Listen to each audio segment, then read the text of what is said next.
예, 우리 할렐루야 샬롬하고 인사합니다. 할렐루야 샬롬 샬롬 샬롬 샬롬 샬롬 샬롬 샬롬. 하나님 사랑합니다. 여러분 주 안에서 사랑합니다. 예, 오늘 여기서 12장 말씀 우리 1절에서 24절까지 10절부터 24절까지는 죽인 31왕에 대한 이름들이어서 우리 함께 쭉 한 것이고, 만약에 그냥 본인이 성경 묵상 일독한다고 읽어가는 상황이면 이거 제대로 읽을까 이름들이다 보니까 이런 마음도 들었습니다. 자, 심리학자 빅터 프랭클의 의미를 찾는 인간의 탐색이라는 책에 프랭클이 유대인으로서 나치 포로 수용소에 감옥 생활을 할 때 혹독한 고통으로 죄수들이 죽어가는 모습이 기록되어 있는 것을 우리가 봅니다. 프랭클이 보니 사람들이 고통으로 죽는 것보다는 희망이 보이지 않는 절망 때문에 소망을 갖지 못해서 죽어가고 있는 모습들을 보죠. 예를 들어서 하루는 형제 여러분 저 조그만 창이 보이지 않습니까? 라고 이야기를 시작을 합니다. 한 죄수가 신경질적으로 대답을 하죠. 창 넘어봐야 회색 담벼락밖에 뭐가 있겠어? 라고 항의를 합니다. 그 회색 담벼락 너무 푸른 하늘을 보십시오. 프랭클이 다시 이렇게 얘기하죠.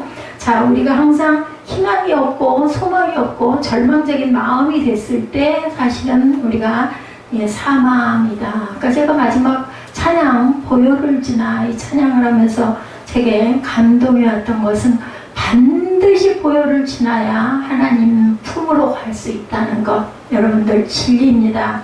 깊이 생각하시고 찬양하실 때 가사에 집중하시기 바랍니다. 보혈을 지나지 않으면은 우리는 천국에 이룰 수가 없어요. 누구의 보혈? 양의 피, 소의 피가 아니죠. 예수 그리스도의 보혈의 능력으로 우리는 구원을 받았죠. 그렇기 때문에 보혈을 항상 보혈의 강을 지나가시기 바랍니다.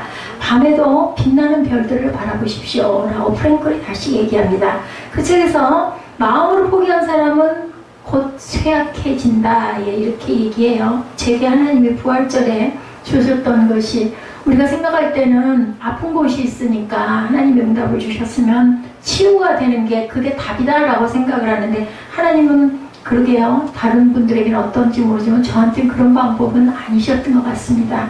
그때는 몰랐는데 시간이 지나면서 깨달아서 느껴지는 게, 뭔가 하려고 하는, 시도하려고 하는, 움직이려고 하는 그런 마음, 밭을 주셨어요. 아직도 아침이면 아니면 밤 늦은 시간이면 새벽녘에 늘 잠이 한 2시간에서 2시간 반 잠이 깨니까요. 그러면 한 2시쯤 그렇게 깰 때도 있고 1시 반에 깰 때도 있고, 어떨 땐 3시에 눈을 뜰 때마다 놀래요. 새벽 예배 시간 늦은 것 같아가지고 토요일이고 주일이고 없이 저는 그게 머리에 박혀있는 것 같아요. 그리고 이제 못 자고 있다 보면 갈등을 하죠. 아침에 오늘은 그냥 가지 말고 쉴까 생각을 하죠. 그런데도 제 등을 떠밀어서 일어나서 움직이게 하시는 힘이 성령의 능력이라고 저는 생각을 합니다. 보혈이 우리 안에 흐를 때 우리는 살아서 역사하고 숨 쉴 수 있다는 것, 그리고 기쁨도 슬픔도 실망도 절망 가운데서도 일어서게 하는 것이 바로 보혈의 능력이다. 오늘 그 보혈을 지나는 우리가 굉장히 예전 노래인데, 찬양하는 도중에 그 보혈을 지나가 머리에 왔어요. 마음에. 그래서 그걸 찾아가지고 틀면서 그 가사의 은혜를 엄청나게 받았습니다. 지금 이 프랭클이 얘기하는 마음으로 포기한 사람은 쇠약해져서 결국은 멸망하고 만다는 삶의 소망을 가져야 된다는 거. 제가 그 작은 행동의 옮김이 거의 6개월이 걸렸었죠. 근데 거기에 하나님이 그 실마리를 심어주신 것이 우리 그 전도사님을 통해서 수영장을 갈 수 있게 그 유도해준 그 부분이 하나님의 은혜다, 이런 생각을 저는 지난 토요일 날도 했습니다.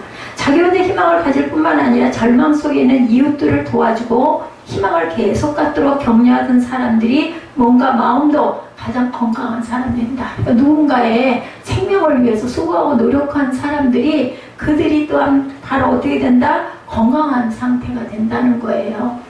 나는 누구에게 준 것 같고 내가 누구를 섬긴 것 같고 어떻게 보면은 시간적인 아니면 정력적인 그 낭비를 한 것 같고, 그걸로 인해서 나는 좀 불이익스럽다고 본인은 느낄 수 있는데, 사실은 눈에 보이지 않는 그것은 하나님이 그를 붙들어 주시고 일으켜 세워 주시는 귀한 계기가 된다. 그렇기 때문에 성경 말씀 다시 생각합니다. 심은 대로 거두리라. 내가 누군가를 섬겼을 하셨을 때 그것이 내게 돌아와서 내게 강건함, 건강함, 그리고 영적인 능력을 불러일으켜주는 하나의 그저 기름이 된다는 것을 제가 느꼈습니다.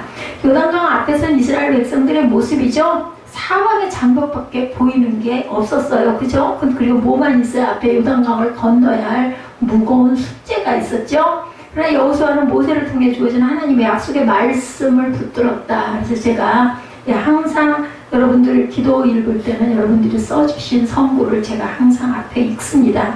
혹여 기도 나머지 부분들이 잘못됐다 할지라도 그 성경 구절을 통해서 하나님께서는 여러분들의 마음을 저는 읽는다고 생각을 하고, 그리고 또한 아직 미숙해서 기도를 온전한 기도를 기록하지 못한 부분도 빼밝게 해주시리라. 전 같으면 제가 얘기를 할 거야. 아마 이러이러한 부분들은 이거 좀 이렇게 안 했으면 좋겠습니다 할 건데, 이제는 제가 그 부분이 조금 잘한 것 같아요. 본인이 깨달아 아는 것도 잘하는 거죠. 자라가는 과정이라고 생각을 합니다. 요단강 넘어 여리고산 넘어 축복의 땅 가나안을 바라보게 하죠. 약속의 말씀을 붙들다 보니까 그 결과 이스라엘은 가나안 땅을 결국 차지한다. 성경을 잘 모르는 사람들은 12지파에게 땅들을 다 분배해 줬다라고 생각을 하지만 준 게 뭘로 줬어요? 말씀으로만 주셨어요. 직접 가서 점령한 건 누가? 각자 분배받은 그 12지파 각각 사람들이 그 땅을 위해서 거기에 가서 거기에 주거하고 있던 사람들과 싸워서 성을 빼앗아야 할 중차대한 임무, 그것이 바로 우리 인생 삶 속에서 우리 각각에 주어진 하나님이 주신 소명이라는 겁니다. 12지파가 자기의 땅을 차지하게 해주시고, 하나님께서 너는 그 땅을, 너는 이 땅을 하고 주셨던 것은 그냥 말씀으로만 주셨지, 그걸 다 비워놓고 거기 들어가 살아라 라고 주신 게 아니라는 것. 그게 우리 인생이 살아가야 할 하나의 숙제라는 것. 여호수아 11장 23절에 그 땅의 전쟁이 그쳤더라. 예, 우리 지난 시간이죠. 사실상 가나안 정복 전쟁이 끝났음을 그렇게 해서 말씀하죠. 예, 11장 23절에 보면은 그 말씀을 하고 있습니다. 오늘은 12장 말씀이었죠. 23절에 이와 같이 여호수아가 여호와께서 모세에게 말씀하신 대로 그 온 땅을 점령하여 이스라엘 지파의 구분에 따라 기업으로 주매 그 땅의 전쟁이 그쳤더라. 그리고 오늘 12장은 지금까지 가나안 정복사에 대한 요약을 하고 있습니다. 1절부터 6절까지는 요단강을 건너기 전에 가나안 땅에 들어오기 전에 모세가 정복한 요단 동편 지역의 범위, 그리고 왕의 이름이 서술되어 있고, 7절에서 24절까지는 가나안 땅에 들어간 여호수아가 정복한 요단 서편 지역의 범위와 왕의 이름들이 기록되어 있는 걸 우리가 한 번씩 읽었습니다. 이와 같이 하나님은 이스라엘의 모든 싸움에 개입하셔서 승리하도록 도와주신다. 근데 어떤 사람이요? 보혈을 지난 사람들. 보혈을 지난 사람들은 하나님의 말씀을 믿고 의지하고 인정하고 환영하고 모셔드리는 사람이에요. 그게 그냥 하나의 성경 책에 있는 그런 말씀 구절이지 이렇게 생각하면은 보혈을 지난 게 아니에요. 여러분들, 보혈을 지났다라는 것은 그 말씀을 믿고 시인하고 그 말씀에 소망을 두고 눈으로 바라보고 원하고 기도하는 사람들에게 하나님께서는 보혈을 지난 그러한 그 땅으로 들어갈 수 있는 하나님이 귀한 은총을 값없이 주셨다는 것을 믿으시기 바랍니다.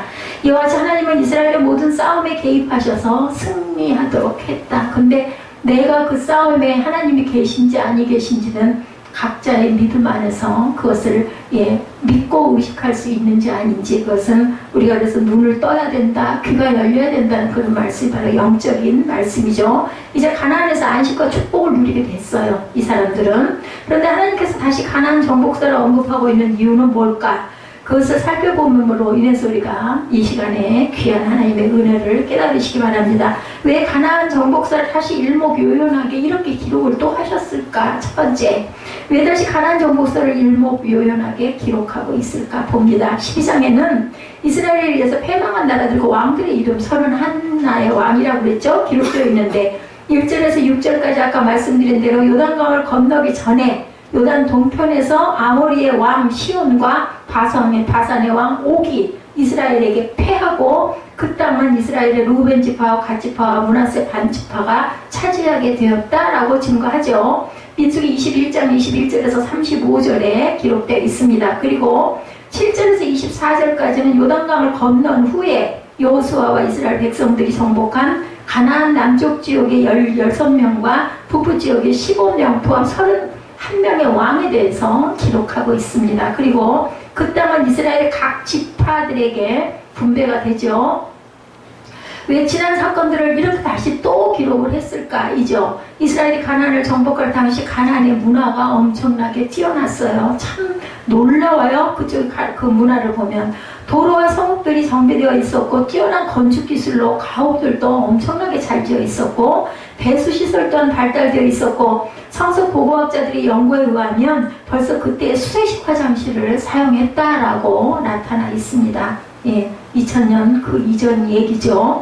금운동 세공기술이 발달하여 주변 국가들과요 활발한 무역을 하고 있었어요.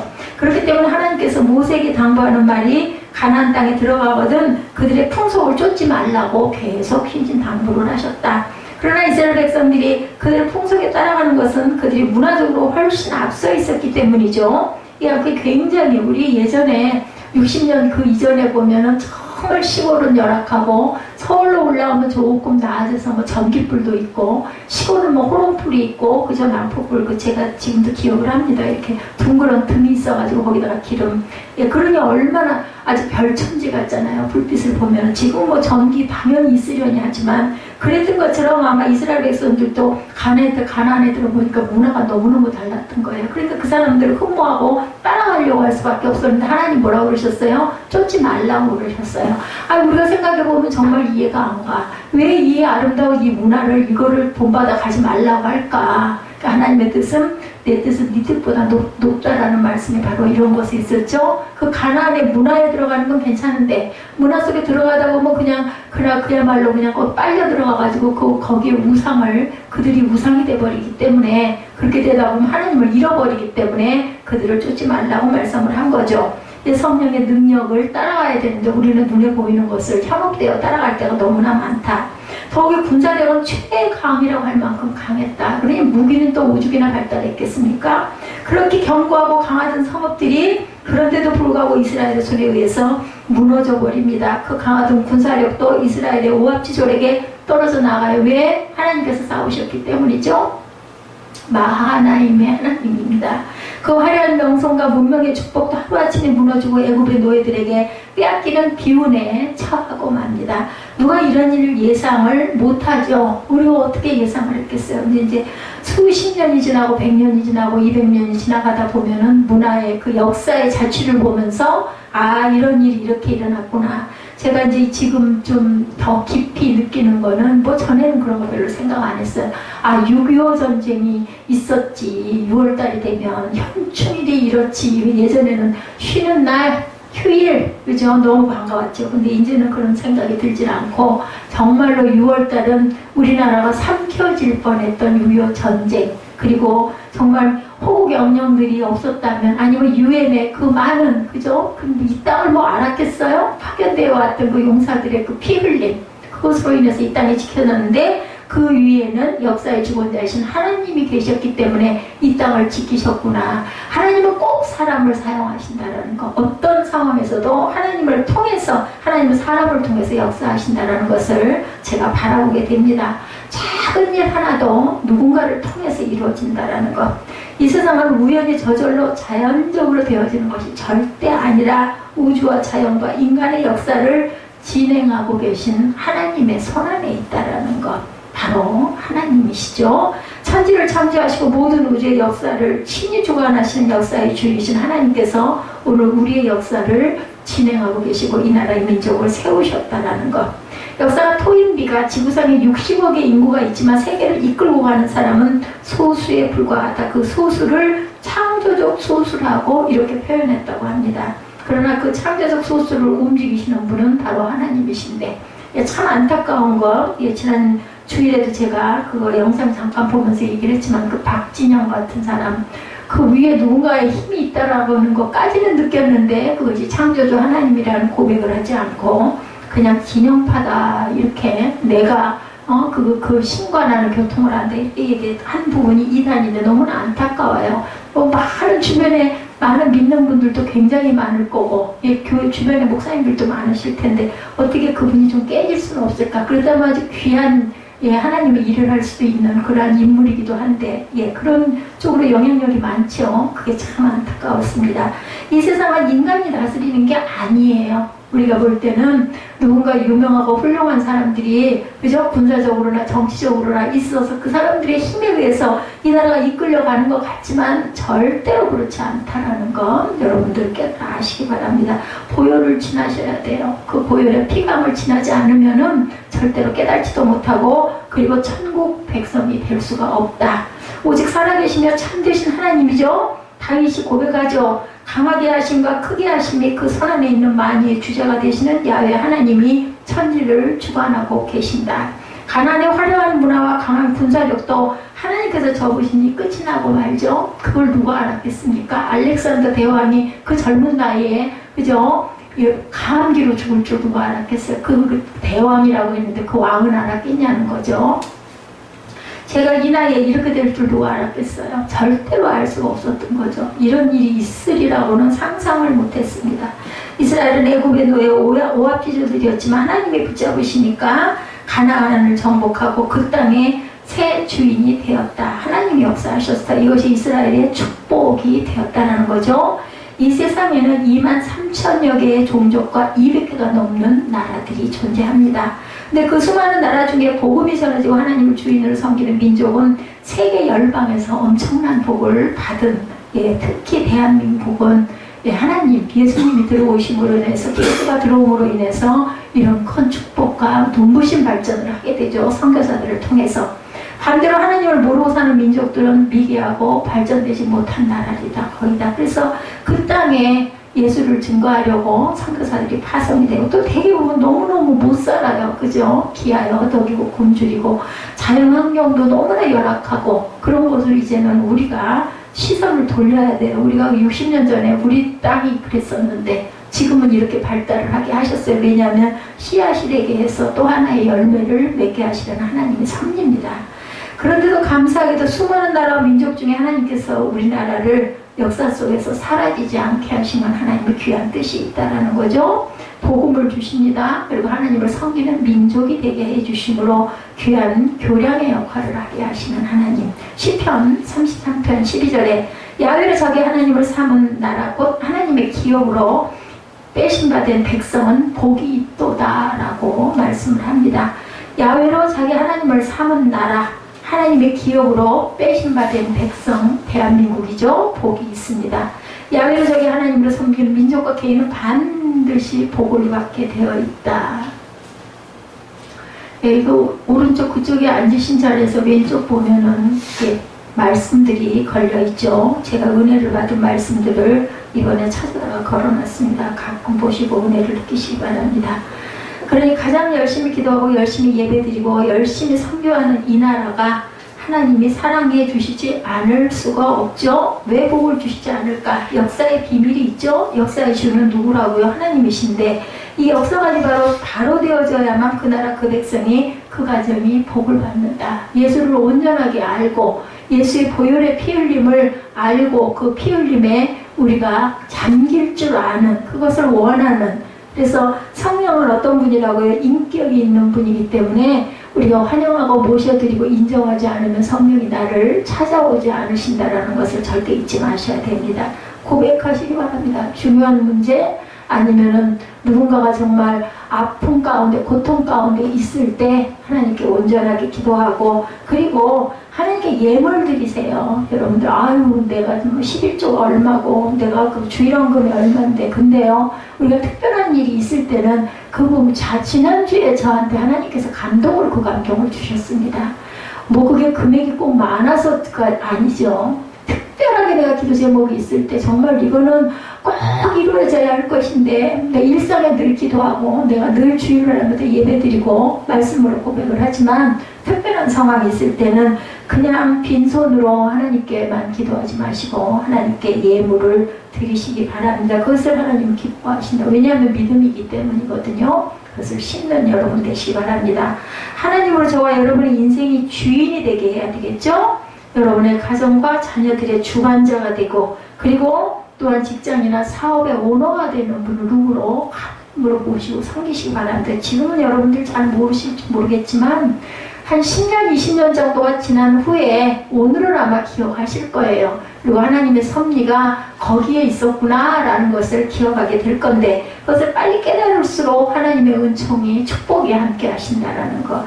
나의 나됨이 하나님의 은혜라고 바울이 고백합니다. 왜? 그걸 깨달았기 때문이죠. 저는 하루하루가 너무너무 귀해요. 아무 특별한 일 일어나는 일 없습니다. 뭔가가 잘 안 돼가지고 혼자 낑낑거리고 고생하고, 또 고통스러운 부위가 더 힘들어가지고 제대로 허리를 펴지를 못하고 왔다 갔다 하면서도 그날 하루가 왜 그렇게 귀하고 감사한지 모르겠어요. 이게 좀 10년 전에 있었으면 얼마나 좋았을까. 그죠? 후회해도 때는 늦었어요. 근데 지금부터라도 더욱더 귀하게 여기고 오늘 하루가 마지막 날이다라고 생각을 하고, 되도록이면 많이 웃고 많이 기뻐하고 많이 감사하고, 그죠? 많은 것들을 아름답게 바라보는 그러한 눈과 귀와 가슴을 지니시기를 주님의 이름으로 축복합니다. 어떻게 메뚜기 같은 이스라엘이 안압자손 대장부의 가나안 땅을 도대체 어떻게 정복할 수가 있을까? 기적이죠. 그게 바로 기적입니다. 역사의 주관자 되시는 하나님이 이스라엘에게 그 땅을 뭐 했기 때문에? 붙여주셨기 때문이다. 오늘 본문 말씀이 바로 하나님이 붙여주신 그 땅과 왕들을 열거한 내용입니다. 근간에 매일경제신문에 한국경제 4대 샌드위치의 직면, 이런 기사가 실려 있었던 적이 있었는데, 샌드위치 한국경제진단과 해법 세미나에서 원호하사시 노무라 종합연구소 서울지점장은 최근 한국경제가 기술장벽, 이익장벽, 시장지배, 첨단산업이라는 4가지 샌드위치에 끼어 있다라고 지적을 했다고 합니다. 저는 이런 쪽의 것들을 잘 알지 못하지만 어쨌든 샌드위치는 알잖아요. 사이에 끼어 있다는 거예요. 기술장벽이라는 것은 선진국의 상위 기업의 기술력을 따라잡지 못하고 그 하위 기업의 가격 경쟁력에 추격당하는 기술 장벽에 끼어 있다. 그 사례로 한국 자동차 부품 소재 업체들을 제시하고 있었습니다. 글로벌 경쟁에서 우위를 점하기 위해서 기술 차별화 전략이 요구된다고 충고를 했다고 합니다. 자, 우리가 경제 전문가가 아니지만 우리 경제가 전망이 밝다고 한 적은 없었어요. 그런데도 한국 교회가 역사의 주관자 하나님이시라는 사실을 인식하고 하나님의 선택된 나라와 국민으로 하나님 앞에 바로 선다면, 그죠? IMF 때 이 나라가 완전히 붕괴될 것이라고 저는 지금도 또렷하게 기억이 납니다. 절대로 IMF 극복 못한다고 그랬어요. 근데 일어서 하셨죠. 그것은 그 힘이 대한민국이 대단한 지혜가 있고 힘이 있어서가 아니라 하나님이 붙드셨기 때문이고, 그래도 한국 교회들이 기도하고 있기 때문이다. 5만 개의 교회가 있습니다. 한국에는 크고 작은 교회들이. 욥기 8장 5절에 정직하게 행하고 부지런히 기도하면, 그죠? 이렇게 말씀합니다. 우리 대한민국이 4대 샌드위치에 끼어있다 할지라도 반드시 하나님께서 세계 속의 대한민국으로 세워져 주시고 세워집니다. 중요한 것, 여러분들, 제가 그런 경향이 많아요. 미리 염려하는 거, 미리 걱정하는 거, 미리 포기하는 거. 이건 안 될 거야, 이런 생각 절대 하지 마시기 바랍니다. 다만 뭐만? 기도와 간구로 너희 구할 것을 하나님께 감사함으로 아뢰시기 바랍니다. 아뢰기는 해야 돼요. 하나님이 아시는데 그걸 특별히 아뢰을 거 아니요. 아뢰시긴 해야 되는데 절대로 그걸로 인해 두려워하거나 놀라거나 겁내거나 도망가거나 미리 절망은 절대 하지 마십시오. 그건 사탄입니다. 나는 이렇게 될 거야. 지금 희망이 안 보이잖아. 내가 몸이 이 지경인데 내가 뭘 살겠어. 이런 마음은 절대로 가져서는 안 돼. 그런 마음이 올 때는 이거는 무조건 사탄이다. 아니, 땅에서 그게 살아서 건강하고 너무너무 좋고가 아니라 할지라도 내가 살아있으면 하나님의 뜻이 있다라는 것을 절대로 잊어버리지 마시고, 나 하나가 먹고 사는 게 중요한 게 아니라 내가 하고 가야 할 일, 내가 끼쳐야 할 주변에 내 가족, 내 이웃이 분명히 있기 때문에 나는 살아있어야 할 그런 소명이 있다라고 당당하게 그렇게 살아 일어나시기 바랍니다. 그랬을 때 하나님께서 세상에 줄 수 없는 그런 평안을 주신다고 말씀하죠. 우리들 찬양하듯이. 다시 말씀드립니다. 여호수아가 가나안 정복사를 이렇게 기록하고 있는 이유는 이스라엘이 전쟁에서 승리해서 이렇게 정복한 것은 역사의 주관자가 하나님이라는 사실을 밝히기 위해서 기록을 했다라는 것을 잊지 마시라는 거죠. 다시 본문 봅니다. 여호수아가 가나안 정복사를 기록하면서 두 부분으로 나누어서 기록합니다. 모세가 정복한 성읍, 그리고 여호수아가 정복한 성읍, 이렇게 나누어 기록한 이유는 두 번째, 모세와 여호수아가 정복한 선후 그 성읍을 나누어 기록한 이유는 6절 7절이죠. 뭐라고 얘기했어요? 12장 6절 7절 봅니다. 여호와의 종 모세가 이스라엘 자손이 그들을 치고 여호와의 종 모세가 그 땅을 루벤 사람과 갓 사람과 므낫세 반지파에게 기업으로 주었더라. 그리고 7절에 여호수아와 이스라엘 자손이 요단 이편 서쪽 레바논 골짜기 바알갓에서부터 세일로 올라가는 곳 한락산까지 쳐서 멸한 그 땅의 왕들은 이러하니라. 그게 이제부터 8절부터 쭉 23절 4절까지 이런 31왕인 거예요. 그죠? 한쪽은 저 모세가 얘기한 그 부분 6절에 나오죠. 예, 그래서 루벤 사람, 갓 사람, 므낫세 반지파에게 기업을 줬어요. 그리고 나머지 부분에 요단 이편 서쪽 레바논 골짜기에서부터 지금 여기 쭉 연로되어 있는 31왕에게 여호수아가 그 얘기한 대로 그렇게 이루어졌다는 것을 얘기하고 있습니다. 그것은 정복의 의미가 다르다라는 것을 의미하고 있습니다. 첫 번째 시대적 구분으로 봅니다. 역사가들이 역사를 기록할 때 시간적으로 구분을 하면서 100년, 200년 또는 19세기, 20세기 이렇게 구분을 하죠. 시간적으로 구분을 할지라도 역사적 의미가 있는 시간을 구분합니다. 마찬가지로 모세 시대와 여호수아 시대로 구분한 것은 신앙적인 교훈이 담겨있기 때문에 여러분들 성경을 좀 아셔야 돼요. 성경을 아셔야 하나님의 역사가 발자취가 보여요. 아, 그래서 그렇구나. 그리고 연결고리들이 연결되어 있음이 다 보이게 됩니다. 그래서 성경을 열심히 읽어야 되고, 그리고 깨달아 알기 위해서 성경 강해도 들을 줄 알아야 됩니다. 특히 신약시대를 살아가는 우리들에게 모세시대라면 율법시대를 말하고 있죠. 여호수아 시대라면 복음시대라고 얘기를 합니다. 모세시대는 율법시대, 그리고 여호수아 시대는 복음 시대, 이렇게 나뉘어 있다라는 거죠. 그리고 모세는 요단 동편 땅을 정복했고 여호수아는 요단 서편 땅을 정복했다. 이 정도를 기본으로도 여러분들이 기억을 하셔야 됩니다. 본래 요단 동편 땅은 하나님의 언약의 땅이 아니었습니다. 단지 이스라엘이 통과하는 것을 거부하다가 그들이 망했어요. 그리고 덤으로 이스라엘이 얻은 땅이에요. 동편 땅은 못 가게 하죠. 그래가지고 결국은 그들이 멸망을 함으로 인해서 덤으로 개평이라고 그러죠. 얻었어요.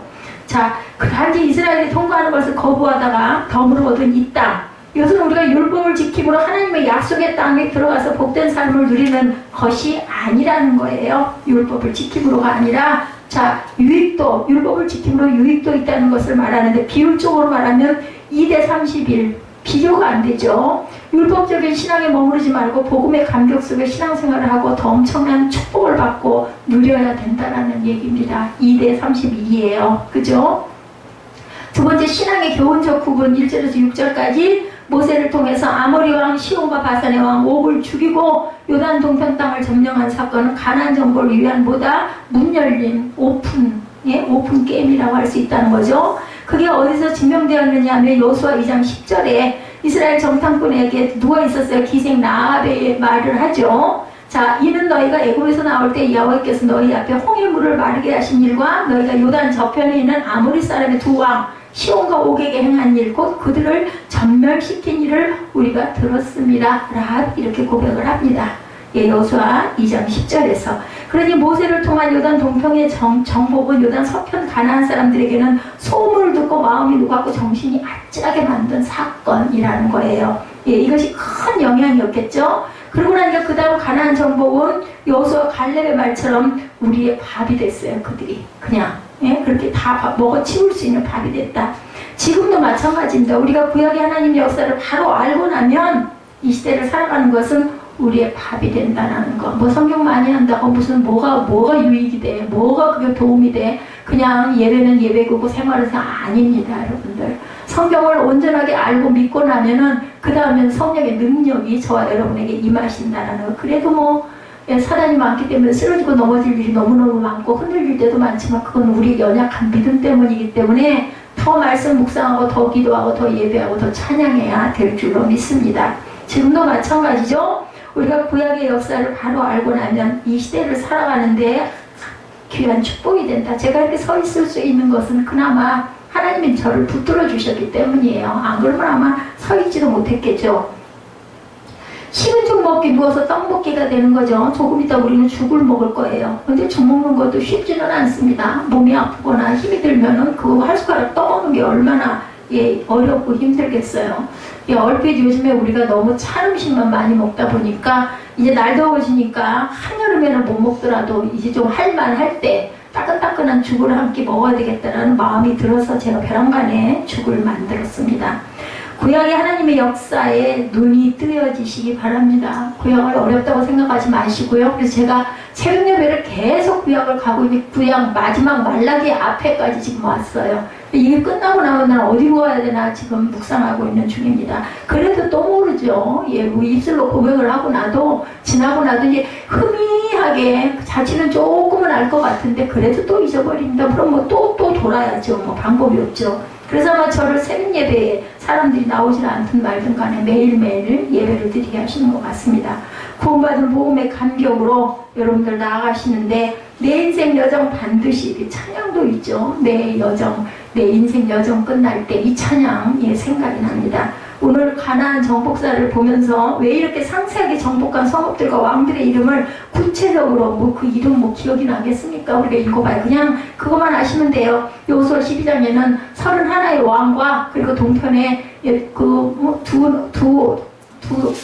두 나라죠. 보면은 12장에 이스라엘 자손이 요단 저편 헤브론 쪽 동편이겠죠? 헤르몬 산까지 동쪽은 아라바를 차지하고 그다음에 처지긴 왕은 이러하니라 하고는 쭉 나오죠. 그래서 예, 그 기업을 받았던 그 동편과 누구로 인해서 모세로 인해서 그 다음에는 여호수아로 인한 그러한 그 31왕의 그런 양쪽이다라고 기억을 하시면 됩니다. 이 교훈은 왜 정복한 성읍들과 왕들의 이름을 구체적으로 열거하고 있는가? 가나안 정복 전쟁이 끝이 날 때 여호수아가 백성들에게 뭐라고 말해요? 야, 자꾸 싸우다 보니까 우리도 참 강해졌구나. 우리도 이만하면 대단하다. 그지? 그렇게 얘기하지 않았다라는 거죠. 이렇게 정복한 성읍들과 왕들을 기록하고 있는 한 가지 이유는 하나님의 은혜와 능력이 놀랍다는 간증이에요. 간증 중에서도 어떤 간증? 구체적인 간증을 하고 있다는 것을 우리가 절대로 잊어버리면 안 되겠다. 모든 것이 하나님의 은혜가 아닐 수 없다라는 거죠. 보혈의 능력을 그리고 보혈의 강을 지나가야만 우리가 은혜를 받을 수 있다라는 것.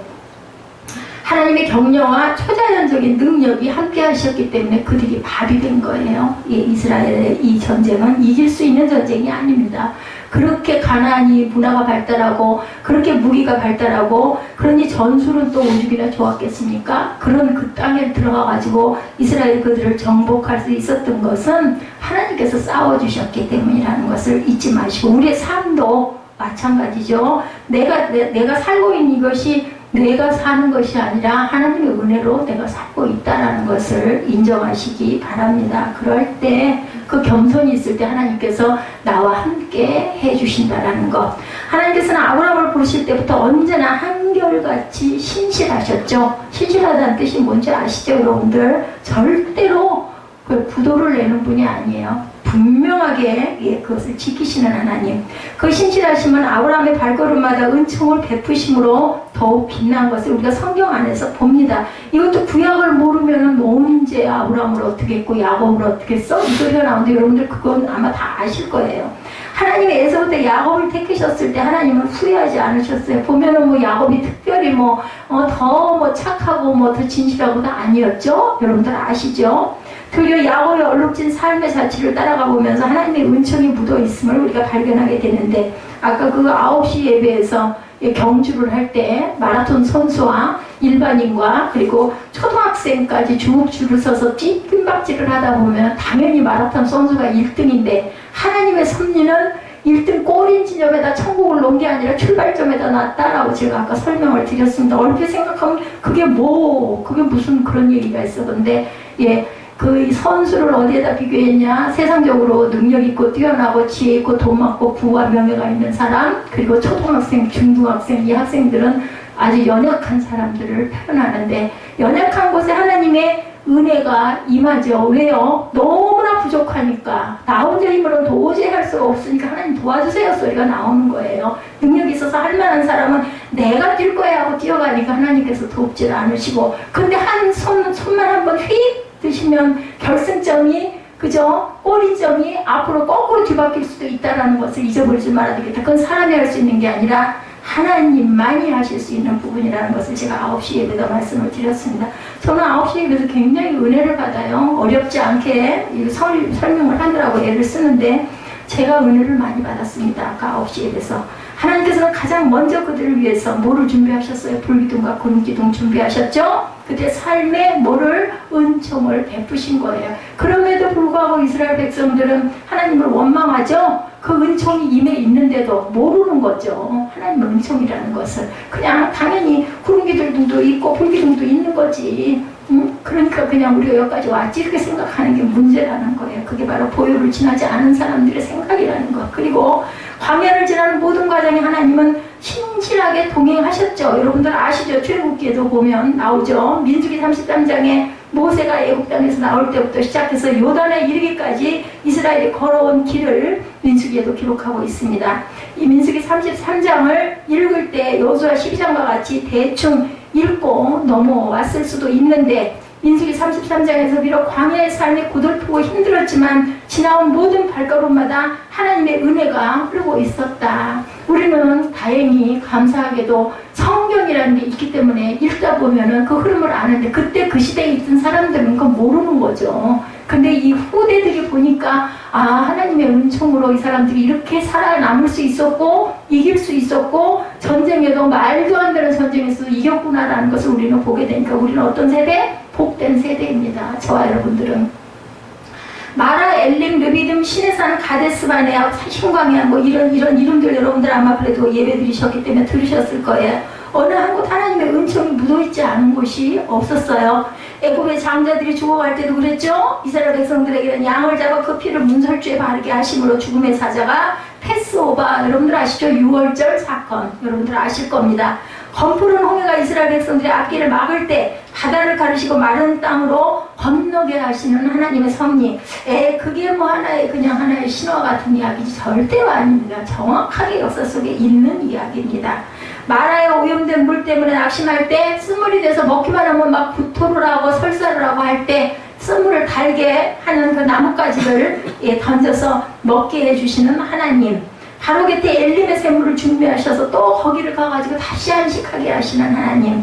그 모르죠? 바로 옆에 종려나무 숲이 있고 물 웅덩이가 그렇게 있는데도 불구하고 마라의 쓴물 앞에서 울고 불고 죽네 사네 그 물을 먹고는 막 고통을 겪어요. 그게 바로 저와 여러분의 인생이라는 거. 한치 앞을 모릅니다. 죽고 사는 거 제가 그 얘기합니다. 죽고 사는 건 내가 아무리 가고 싶어도 아무리 땅에 있고 싶어도 내 마음대로는 절대 될 수 없다. 의학이 발달됐기 때문에 그나마 조금 생명이 연장되는 사람들도 있기는 있습니다만 그것도 하나님의 손 안에 있는 거죠. 언젠가는 10년 연장해도 그 이후에는 뭐 어떡할 건데요. 뭐 100년을 갔다 하는데 그 이후에는 어떻게 할 건데요. 결국은 갈 수밖에 없는 거다. 의학도 하나님의 손 안에 있다는 것을 잊지 마시기 바랍니다. 하늘로부터 만나를 내려주셔서 광야에서 굶주리지 않게 하시죠. 목말이 극심할 때 반석에서 샘물이 터져 나오기도 합니다.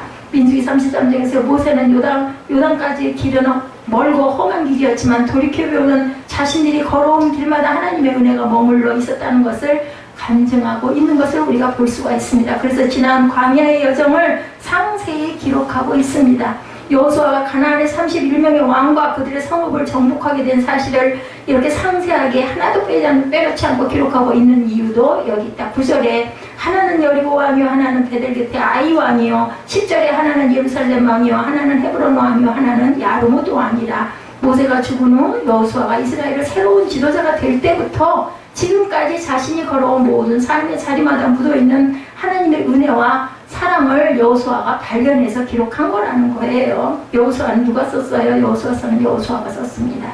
여기까지 도우신 하나님의 은혜를 깊이 새기려 한 거죠. 요단강 도하, 여리고 점령, 아이성 정복, 남부지역 정복, 기드온 골짜기 북부 연합권 하솔왕 야빈과의 싸움, 어느 한 곳도 하나님의 은총이 묻어있지 아니한 곳, 내가 점령한 곳은 한 군데도 없다라는 고백을 한 거라는 거죠. 복음성가 중에 아까 제가 말씀드렸던 내 일생 여정 끝내요. 강 건너 언덕 이를 때 하늘문 향해 말하리 예수 인도하셨네. 매일 발걸음마다 예수 인도하셨네. 나의 무거운 죄짐을 모두 벗고 하는 말 예수 인도하셨네. 이 복음성가 가사를 쓴 사람은 뭘까요? 이 은혜를 느꼈기 때문에 이 찬양을, 이 가사를 쓸 수 있었던 거죠. 그래서 복음성가든 찬송가든 가사 내용을 정말 우리가 은혜를 받으면 찬양에 실을 수가 없어요. 설령 내가 모르는 멜로디라 할지라도 가사만 들어도 은혜가 되죠. 자, 여러분들도 이렇게 고백하시기 바랍니다. 저와 여러분의 삶의 자리에 발걸음마다 하나님의 은총이 묻어있음을 고백하시기 바랍니다. 힘들고 어려운 것들로만 채워져 있고 하나님은 보이지 않는 것 같지만 하나님은 언제나 그 자리에서 저와 여러분의 은혜를 베풀고 계시고 또한 기다리고 계시는 하나님이라는 것, 부르기를, 찾기를 기다리시죠. 다윗은 고백하죠. 23장에 내가 사마의 음침한 골짜기로 다닐지라도 해를 두려워하지 않을 것은 주께서 나와 함께 하심이라. 주의 지팡이와 막대기가 나를 안위하십니다. 나의 평생의 주의 인자하심과 선하심이 정녕 나를 따르리니 내가 야훼 전에 영원히 거하리로다. 어느 목사님이 주보에 제목을 올리려고 아마 그 프린팅을 하시는 분이 장로님이셨던가 봐요. 교회가 아마 중대형 교회였겠죠. 그래서 이 목사님이 바빠가지고 그거를 보내면서 그냥 야훼는 나의 목자신이 땡땡땡 하고 보냈대요. 그랬더니 장로님이 전화를 하셨더래요.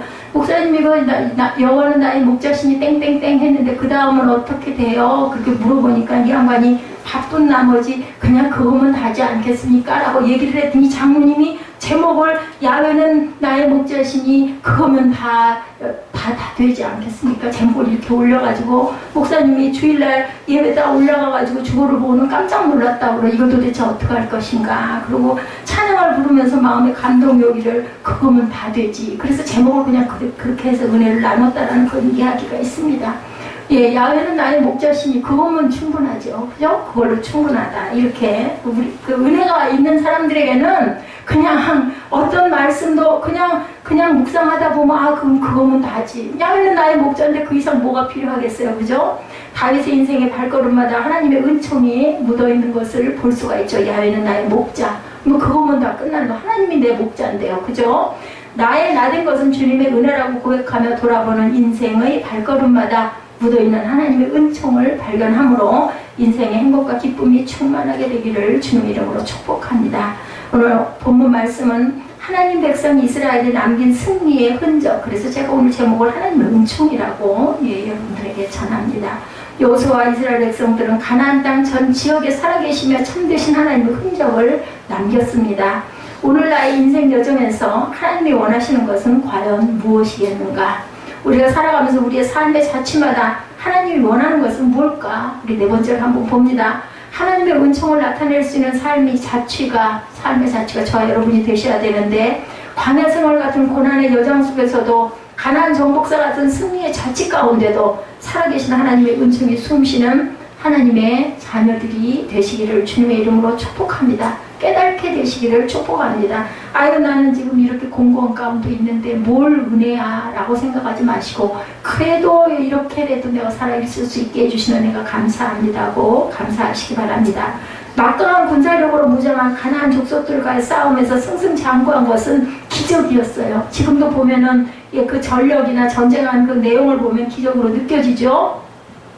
이스라엘 군사력으로는 도저히 감당할 수 없을 만큼 가나안 족속들의 반항은 굉장히 거셌습니다. 그러나 하나님의 능력으로 이스라엘 백성들은 가나안의 33개 부족의 왕들을 물리치는 전과를 거둡니다. 그리고 그 사실을 자랑스럽게 오늘 본문에서 사실적으로 간증하죠.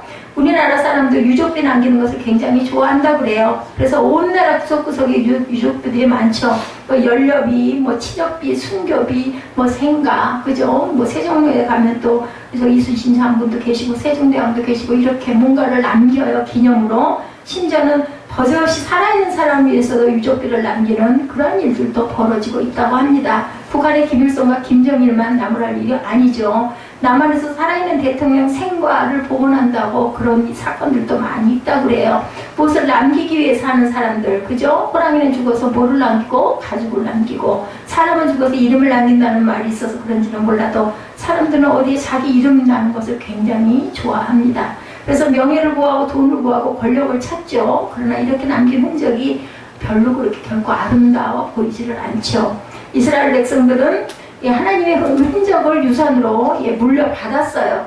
그들의 절기는 아까 절기 보셨죠. 그 이스라엘을 가려면 꼭 그죠? 그 부활절 전전날쯤 출발해서 가는 게 좋을 것 같아요. 이왕이면 거기 좀 꼭 가보고 싶더라고요. 천정에 그 아름다운 문양으로 새겨진 그러한 고유한 그 모습들 얼마나 아름답습니까? 그리고 아마 가면 절로 눈물이 쏟아질 것 같아요. 6월절은 애굽에서 그들을 구원하신 하나님의 흔적이고 17절은 가나안 땅에서 첫 번째로 거둔 곡식을 기념하는 절기이고 수정절은 광야 생활에 묻어있는 하나님의 은총의 흔적이죠. 그래서 텐트를 치고 지금 요즘도 집 밖에서 아니면 호텔 밖에서 야영을 하기도 한다고 그러죠.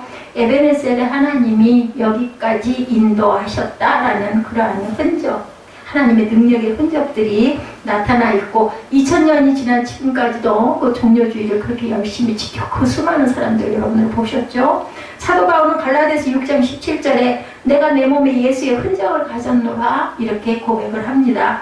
바울의 삶을 보면 예수님의 흔적이 묻어있죠. 예수님 때문에 매맞고 핍박받고 고난받은 흔적. 그래서 바울을 보면 예수님이 보인다고들 합니다. 예수님의 눈물이 보이고 예수님의 십자가가 보이고 예수님의 부활이 보이고 예수님의 재림이 보이고 바울이 있는 곳에는 구원의 역사가 일어나고 살리는 역사가 나타나고 회복의 은혜가 있었죠. 바울이라고 하는 한 사람의 삶 속에 예수님의 흔적으로 그 삶이 남아있기 때문이다. 여호수아의 가나안 정복사는 살아계신 하나님의 흔적입니다. 저와 여러분의 인생의 발걸음마다 살아계시고 참되신 하나님의 흔적으로 남게 되시기를 축원합니다. 영국 황제 루이스가 민정시찰을 위해서 시골에 갔을 때 일이라고 합니다. 물방앗간을 지나가는데 안에서 찬송 소리가 들렸다고 그래요. 황제가 방앗간 안을 들어가 보니까 초라한 방 안에 한 노인이 빵 한 조각과 물 한 컵을 앞에 놓고 감사 찬송을 하고 있었더래요. 황제는 그 광경을 보고 너무 감동을 받아가지고 자신은 날마다 진수성찬을 먹으면서도 감사할 줄을 몰랐는데 노인은 빵 한 조각으로도 하나님께 감사하고 있지 않은가, 그렇게 생각을 하면서 은혜를 받고 바라보고 있었더니 노인은 찬송을 모르고 계속 하더라는 거죠. 세상 사람 날 부러워 아니하여도 나는 역시 세상 사람 부럽지 않네. 하나님의 은혜를 생각할 때 할렐루야 찬송이 저절로 나는 이 찬송 여러분들 아시죠?